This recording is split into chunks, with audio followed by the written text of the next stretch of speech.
go. First of all, thank you, Katie Layne, for that exceptional intro. Katie Layne, let's hear it for Katie Layne first. All right. I'm going to talk about something that most people would never dare to say out loud. Are you all right with that? No, I want to hear you say, yeah, we are, Layne. All right. I literally fell into my career. Yes, I said it. How many of you have fallen into your career? All right, lots of you. But you know what? I fell into my career because somebody said I couldn't do it. So, 15 years ago, I was a financial advisor. Hold it, that's me as a 2-year-old financial advisor. Hang on a second. There I am. 16 years ago, at age 47, I was a financial advisor. I was really successful in my career.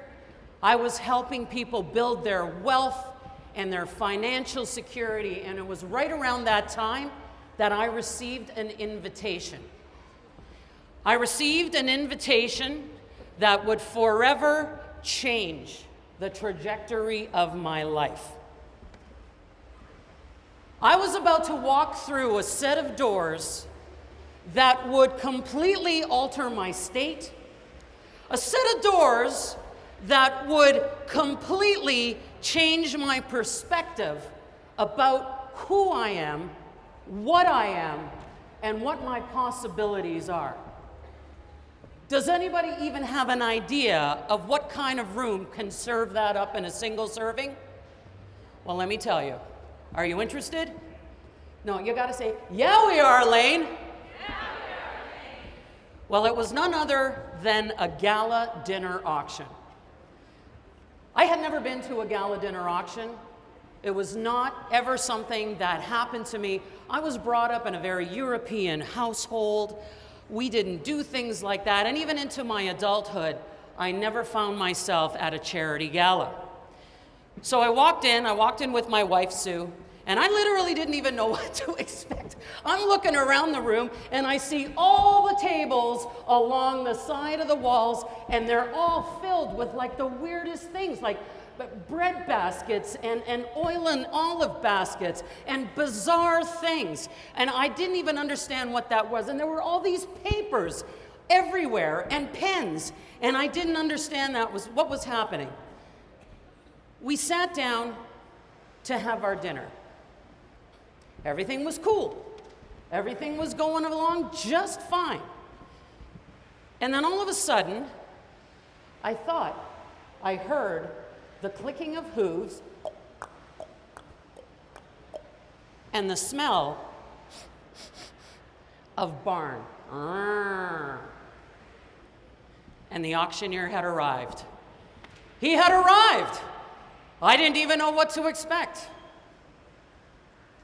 And what happened next was the most bizarre experience I've ever had in my life. We were there to support a charity. We were there to be, inspired, to donate, to give, to get on board, to get connected to the cause. And this auctioneer did the exact opposite. He was a spitballing, red-faced, crazy auctioneer. I didn't know then that the guy was a livestock auctioneer, but every item that he sold, he cracked that gavel. He was selling chairs. He was selling tables. He was selling TVs. He was selling bicycles. And he was saying stuff like, all right, anybody gonna want to have, 145, 145, 1.5 now, 175, 175, 175, I'll see ya, 175. Anybody gonna want two? Anybody gonna want two? Anybody got two? And we are, bam, sold. It was jarring.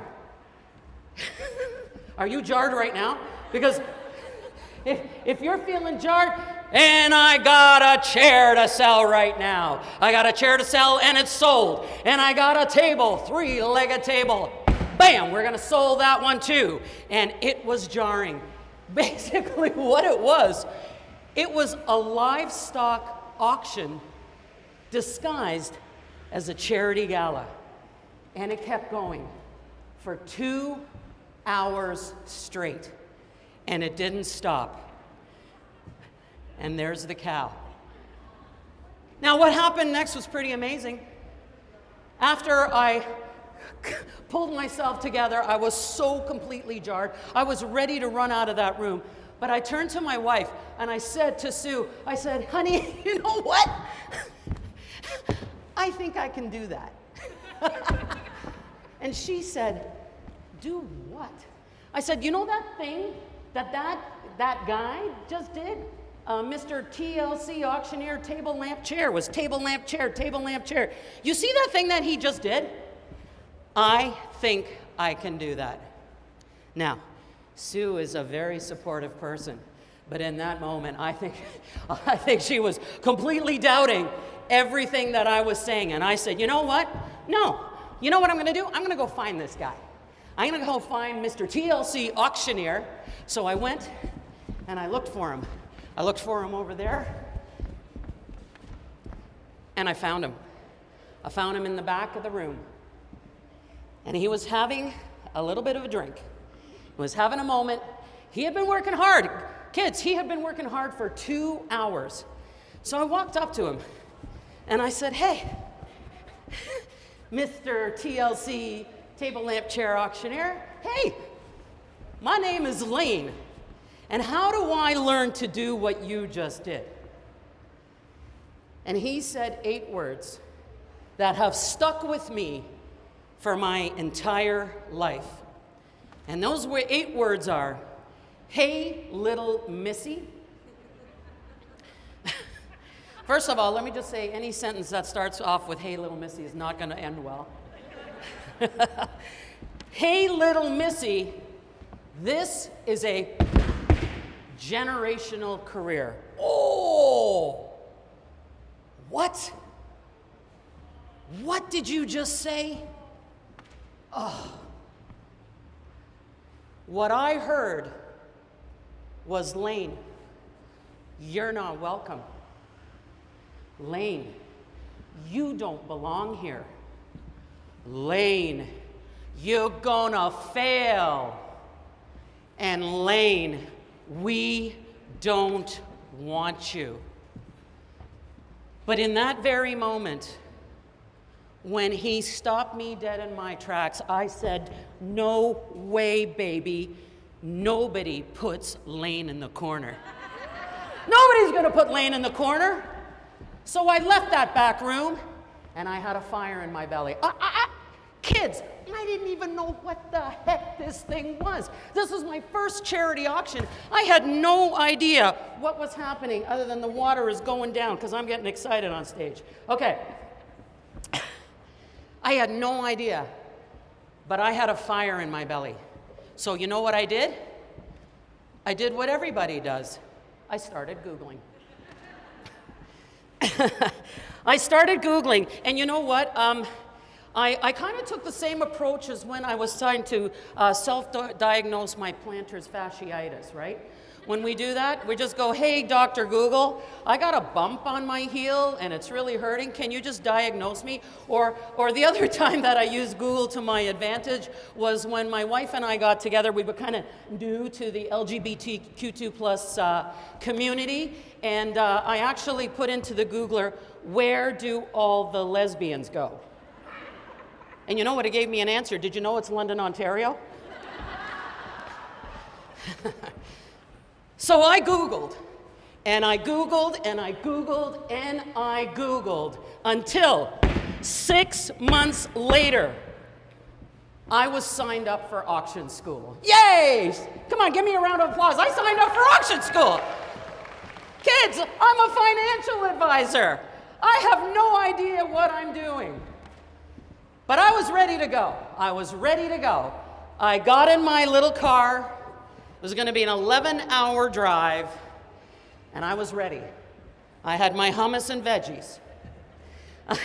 I had a little bit of Whitney Houston to keep me pumped up, and I had a little bit of Jan Arden to help me cry for help. And you can see I'm ready to leave my home. I said goodbye to my beautiful wife, Sue. I said, bye, honey. I will be back in a week, baby. And I said goodbye to our beautiful little pooch. You can see him right there. I said, RuPaul, you be good to Mama, RuPaul. You be good. And I said goodbye. Oh my gosh, we have the sweetest cat. She is a doll. And I said to her, Tegan and Sarah, don't chase RuPaul under the bed. So there I was. I am motoring to none other than Mason City, Iowa, in the Midwest of the USA. And for those of you that don't know anything about Iowa, let me tell you what they're famous for. The Iowa Handball, Miss Piggy's birthplace, and the oldest auction school on the planet. And there I was, driving in the dark, thinking to myself, you know what? I'm going to do 96 hours of auction school, and I'm going to come back, and I'm going to be an auctioneer, and I'm going to be a charity auctioneer, and I'm going to raise money for charities, and I'm going to do all these things. It's going to be amazing. So I arrive at auction school, and it's registration. And I walk in, and I look around, and I have to step back. Because Mr. TLC Auctioneer was right. This place was filled with boys. Boys, boys, generation deep boys with big brass buckles and 10-gallon hats. All the generational boys were there, and he was right. He was right. This is a generational career. And you know what I realized? I realized that I had landed on another planet, that I had landed in another galaxy, in a place that I did not belong. Because you know what? I didn't act like them, and I sure as heck didn't look like them. And I was pretty sure that I was probably the only gay in the village, but I mean, statistically I know that more than 1 or 2 or 5 of those boys had watched Brokeback Mountain more than once.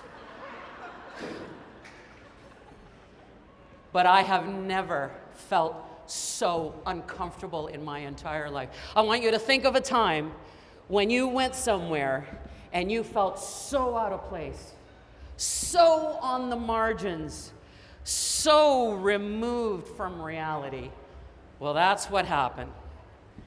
So the next morning, auction school actually really started, and it was time for introductions. And so we went around the room, and the first guy to say hello was Kevin from Kentucky. And Kevin from Kentucky walked up, and he said, hey, I'm Kevin from Kentucky, and I just roped my first cow last week. Yeah! All right, Kevin from Kentucky.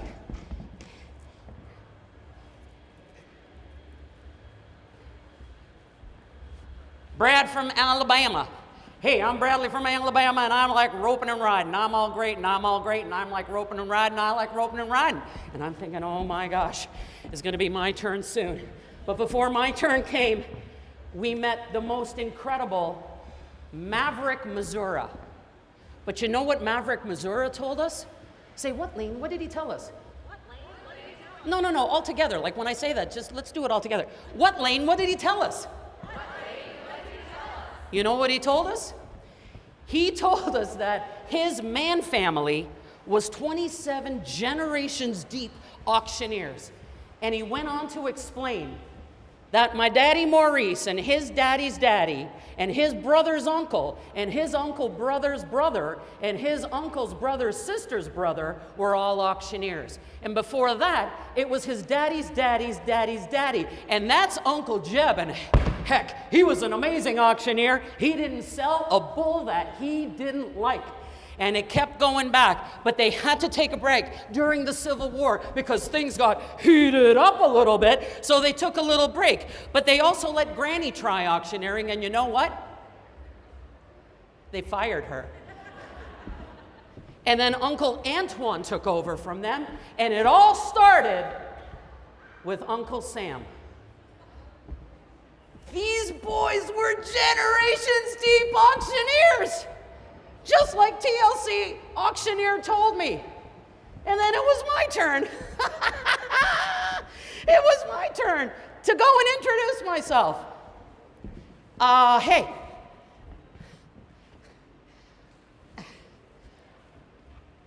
I'm Layne from Canada. I own a Subaru. Wilderness edition, hello. I own 14 pairs of Blundstones, and I host L-word watch parties. And then all of a sudden I heard a voice from the back.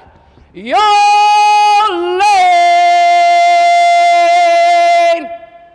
And I turned around, and you know who it was? I had met him earlier on. It was Big Benny from Birmingham. And Big Benny from Birmingham said to me, "Hey, Layne, you're from Canada, eh?" And I said, I am from Canada. Yes, I am. And he said, you folks speak that other language up there, don't you? And I said, yeah, we do. He said, what is it, Albanian, Spain? No, it's French. He said, Layne, I've always wanted to learn another language. But Layne, can you say something in French for me? And you know what? I was exhausted. I had been driving for 11 hours. It was a long day. And the only thing that I could think of was, je suis fatigué. And I was. I was mentally drained. I was exhausted. And I didn't know what to do. I had landed in a place that was not made for me. So you know what I did? I ran like an Arabian horse up to my room. I closed the door and I got on the blower. Oh, some of you may not know what a blower is. Okay. I got on the phone and I called my wife and I said, Sue, you know what, honey? I have made a massive mistake. You know what? Who am I thinking that I'm going to be an auctioneer? I want to come home. This is not for me. I'm the only gay in the village. Pardon? Excuse me? I'm not coming home? I'm not coming home, why? Because I've been driving you crazy for 6 months? Okay. She made me stay. She made me stay, and I did. And you want to know what happened? After 96 grueling hours of tongue twisters, of number sequences, of going through every round of auctioneering you can imagine, we, the boys, we all started to realize that we got something in common. We all had our fears. We were all in fear of being judged. And you know what? Basically, we were just a bunch of humans just trying to do our best. That's all we were trying to do. But we all made it through the week. We got through and we graduated. I'm going to tell you a little bit more about the graduation afterwards. So I came back to Canada. I was all excited, but that's when the real problem started. Because when I came back to Canada, I actually realized, what the heck was I thinking? I had absolutely no market. I had no clients. I had no role models. I had no charity auctioneers that I could say, hey, charity auctioneer, do you want to help mentor me? Because I know not what I am doing. But I had nobody. Mr. TLC auctioneer was right. And I was floating in this island by myself. And I had two major challenges. Challenge number one, all the livestock auctioneers and TLC auctioneers, they gave their services to charity for free. So can you imagine starting a business where the expectation in the market is your service is going to be free? Can I have a hands up for how many people would do that? Exactly. Nuts. But I had to figure that out. The next thing I had to figure out was, how am I going to do this? This is a male-dominated industry. And here I am, a non-binary human, just doing their best and believing that I can do something. So, my very first auction, guess what? I roped an auction for myself. And the very first auction I had was a disaster. It was so bad. I got all my numbers mixed up. Everything was a complete mess. It was so horrible. And you know what? I should have quit. I should have stopped right there. But I didn't. Because I kept focusing on why. I kept my eye on my why. My why was, there has got to be another way to raise money for charities. My why is, when we raise money for charities, we're going to change people's lives. We're going to affect change. We're going to do all these wonderful things. So I kept my eye on the prize, and you know what? After 4 years of it becoming a side hustle, I had filled my pantry, I was financially in great condition, and I was able to leave my full-time job and become full-time Layne the Auctionista. Yeah, I was. But there was a big problem. And it wasn't all cupcakes and roses, let me tell you. I entered an industry that is dominated by males, white, cisgendered males. I'm a non-binary human. And gender discrimination in my world is very real. It is so real that I have been living with it almost daily, monthly, and annually since I got into this business. And I want you to look at that picture right there, because I want you to focus on what's happening behind me. The whispers, the stares, the words. The whispers and the stares hurt when you're 5, when you're 15, when you're 25, when you're 63. They're gonna hurt when we're 95. Words are powerful, my friends. Words are very powerful. They have the ability to empower us, to motivate us, to heal us. But words also have the impact to hurt us, to hinder, and to harm. In short, words have the ability to push us right out the door, or they have the ability to pull us in and bring us together. Now, more than ever, shouldn't we be focusing on unity? Canadians, we are proud Canadians. Our collective values, my friends, are grounded in kindness. They're grounded in empathy. They're grounded in freedom of speech, of security, of safety, of peace, and hockey. But all of those words, all of our collective values as Canadians, those are the words that describe none other than an ally. And I gotta tell you, allies saved me. Allies were there for me in those deep moments when I felt so much shame from the words and the stares. Allies matter, and allies make a huge difference. I'm going to tell you a quick story, just so you understand the incredible impact allies can have. A couple of years ago, I was doing a show, and I consider myself somebody with great privilege. And I have, as a performer, something called a media kit.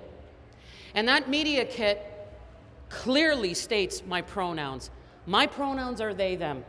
So when I'm introduced by a lovely host like today, we make sure that I am respected for who I am. So I'm standing side stage. I'm getting ready. I got to go up there and raise $1 million for this beautiful charity. And the host of the show takes the stage, and they are going to introduce me. Sorry. They are going to introduce me. And they say, get ready. This next segment is going to be great.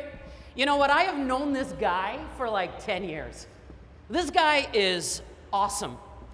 This guy is so much fun. This guy is amazing. He's fantastic. He's wonderful. And you know what happened to me? My brain went back to little 7-year-old Layne. When I looked myself in the mirror, I had locked the bathroom door, and I looked at myself in the mirror and I said, who are you? You don't really feel like a girl, do you? But you don't really feel like a boy, do you? I was catapulted back to that place. And all of a sudden I hear, Layne the Auctionista! And up I go. And for 45 minutes, I was fundraising. But while I was fundraising, the people in that room, I could see them. They were showing me their hearts. They were touching their hearts. They were holding me strong and secure. And I gotta tell you something. Those people made such a difference for me because they spoke up publicly. They spoke up publicly when it was uncomfortable to do so. They spoke up publicly in a space where most people would say, oh my gosh, that was a horrible thing. Those people sent me DMs all night after I got home and I was sitting in my wife's lap and feeling, who am I? What am I doing here? Questioning myself, my friends. I'm 63 years old. And those DMs kept rolling in and rolling in. Those allies made me feel safe. They allowed me to continue that show knowing I could be who I am. They made me understand that I am worthy, that I am special, that I am doing good things, and Layne, you deserve to thrive. We all deserve to thrive. And that's what allies did for me. You know, there's one thing I know for sure, is that we cannot shed who we are when we walk into the workplace. We cannot become a different person. But some people do because they have to. They do it because they don't feel like they belong. They do it because they are fearful. They do it because they feel alienated. Belonging is that deep, true sense of safety and security, that sense of inclusion and being valued by a specific group of people. You may not know this, but Canadian employees that feel that they do not belong are 59% more likely to quit their jobs because of mental health concerns. Not because they don't like the work, it's because of how they feel. And that is a very, very significant impact on retention in the workplace. Some people say, you know what? That whole belonging thing, that's all on HR. It's all on HR. It's your problem. HR is going to look after it. HR's got to put the policies in place. HR's got to do that. That's not on me, Layne. It's not on me. And I say, no, no, no. HR is not your mother. You're not their mother. It is not all on HR. Real change happens on the ground in day-to-day interactions. Real change happens when a group of people in a workplace say, you know what? We're all going to work on doing better. That's when real change happens. We are going to work on doing better. But how do we do that? How do we, as individuals, say, hey, sure, I'm going to work on being better. I'm going to work on being an ally. Where do we start? Well, we start with ourselves, of course. And let me introduce you to my good friend, Default Dave. Look at him. Look at Dave. He's just hanging out. He's just wearing those really creepy sandals. He's in his shorts and his t-shirt. He's just like chilling and vibing. He is Default Dave because he is just gonna sit back. He's gonna relax. He's never gonna challenge himself. In fact, we are gonna give Default Dave a margarita. And he is gonna be so relaxed and so chill. But I am saying, challenge the way that you think every day. Are you going into default? Are you going into default brain? Because what's default brain, Layne? Default brain is when you think the same way, respond the same way, react the same way. If you are doing that, if you are Default Dave, I am saying to you, stop, drop, and roll, kids. Stop, drop, and roll and say, why am I thinking like that? I am in default mode. I'm going to change the way that I think. The other thing that you can do is, of course, understand your personal impact. You know, sometimes people think that, you know what, I'm just one person of 1,000. I'm just one eensy-beensy, teensy little person. What am I going to do? How can I actually make a difference? Well, you do. Every word that comes out of your mouth, your behaviors, your actions can have a profound effect on your workplace experience. They can catapult change, they can catapult support, and they can make a difference every single day. So, I love allyship. And the reason I love allyship so much is because it's a learned skill. We can learn how to be great allies. We can learn the actions of what it takes to be a great ally. So I'm going to give you a nice gift today. And what I'm going to give you is a quick start, 5-week allyship activation plan. This is something that you can take back to your organization.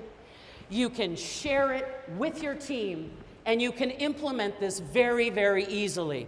Now, it's going to focus on 5 main areas. It's going to focus on language. It's going to focus on interrupting bias, because that for sure is very, very important. It's going to focus on amplifying voices, taking allyship in a leadership role, and checking ourselves, checking ourselves, checking ourselves, and checking ourselves.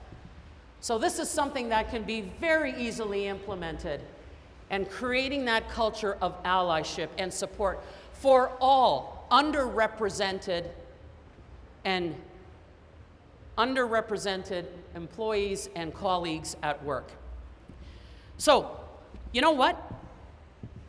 How we choose to work with each other, how we choose to communicate with each other, how we choose to interact and support each other can make a massive difference in our lives and in our workplace. You know, as I said, we many times don't feel that we as one human being can actually make that great of an impact, but we can. And what we need to focus on is that with every interaction, with every step we take into the day, that we ourselves as individuals can be the foundation on which amazing things are built. But I want to take you back to auction school for a second, because we didn't talk about graduation. Yep, that's me. That is me. And the women that you see in the picture, they were all administrative people, but you can see the boys with the hats. They're all there. You know what? When I arrived at auction school, I did not know how I was going to survive the week. I had no idea. But you know what? Me and the boys, we figured it out. We figured out that we're actually not that different. We figured out that we can support each other, even though we are from different paths in life. We are just all humans trying to do our best, live our best lives, and reach our full potential.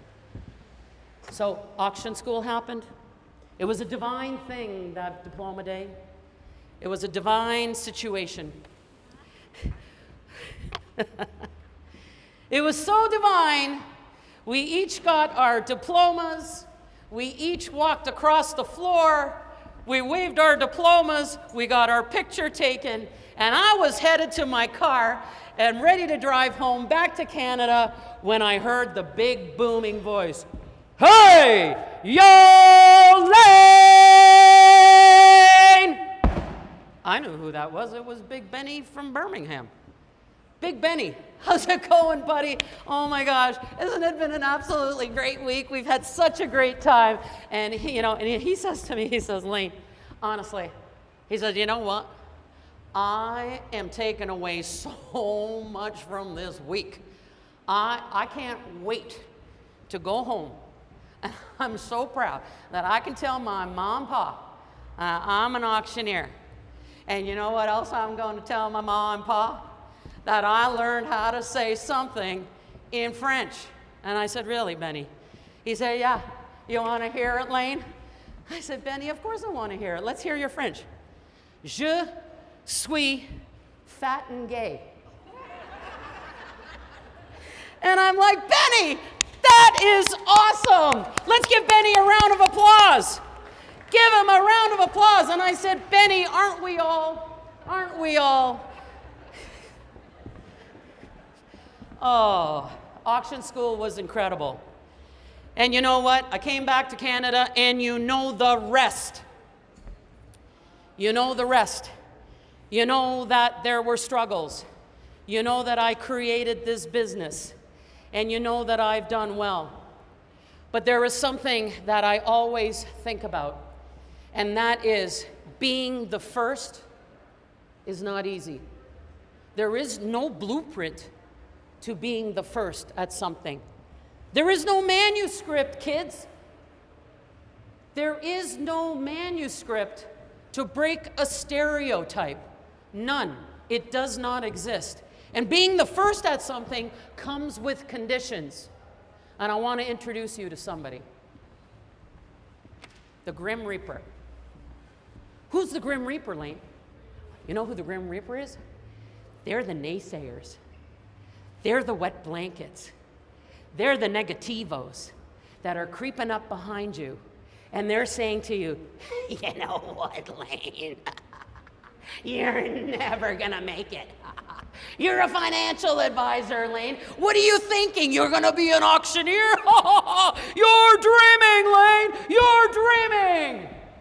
Maybe you have a Grim Reaper right now hanging around you at work who's ready to derail you. The Grim Reapers are always standing side stage. Do you want to know what we say to the Grim Reapers? Say it. What do we say, Layne? Boo! Let's say it together. Boo to the Grim...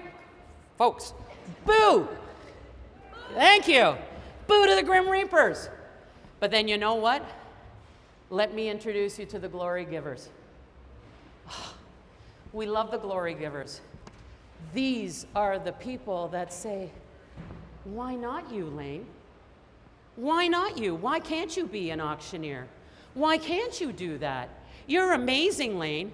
I believe in you. I think taking a risk is brave. I think you can do anything that you want. I believe in you. I love you. And I will always stand beside you. And you know what I say to the glory givers? Woot, woot! Thank you. Thank you. Because no matter where we are in life, no matter where we are in life, there may be moments where you might be doubting yourself, whether it's personally in a relationship, professionally, doubting, thinking, what if, what's the worst thing that could happen if I make this move? What is the worst thing that can happen? Don't let those grim reapers pull you off the stage. And you got to be a glory giver to yourself. You got to be a glory giver to yourself. Because then what happens is a beautiful thing. The glory givers flip the bird to the grim reapers. And the glory givers will flip your mindset into saying to yourself, not what's the worst thing that could happen if I make this change? What is the best thing that could happen if I make this move? What are the possibilities? How can I change the world? What can I do differently? You know, when I came back from auction school and I actually out loud exclaimed, I'm going to be a charity auctioneer. I'm going to change this industry. I'm going to change the way we raise money for charities. When I publicly declared that, I completely and utterly filled my pants. I filled my pants because I could not believe it. But you know what? Success should always be measured on our own terms. And success should never be measured against societal expectations. You know, there is something that we do every single day, and that is make decisions. And decisions are when you make a choice. And that choice is going to take you to a place that you can't turn back from. It is a cutoff point, it is an ending point, and it is the start of something new. And when you make a decision, you also have to know that you have the power to change your choice. If it doesn't take enough grit to make a decision and go in a different direction, it sure as heck takes a lot of grit to change that choice. When we start changing our choices, we open ourselves up to judgment. We open ourselves up to vulnerability. We open ourselves up to potential failure, imposter syndrome. All of these things start running through our brains. But we have the right to do that and to measure our own success. Now, in case you missed taking your picture earlier on, you can scan this QR code. I'm almost at the end of my presentation. If you scan this QR code right now, put in a couple of details, you're going to get that 5-week allyship action plan, and we're going to give you some more tools and resources that you can use and take back to your team. So please do that as I come flying in my gay little umbrella that I love so much, always parachuting in and being my authentic self. You know, when we are on our journey to find our greatness, to find our superpower, we are also on a potential journey of reinventing and redefining who we are. We can redefine who we are. We can even redefine a community or we can even redefine the world. So in closing, I say to you, if any of you ever come across TLC Auctioneer, you know the guy, right? Sold right there, give me your $5 now. If you ever come across him in your travels, do me a favor. Do me a favor and thank him from me. Thank him for shutting me down, and thank him for lighting a belly in my soul, lighting a fire in my belly so hot that I did redefine what a charity auctioneer is. And today, this is what a charity auctioneer looks like. Thank you, everybody. Have a great rest of the day. And always remember, nobody puts baby in the corner. Thank you. Have a great afternoon.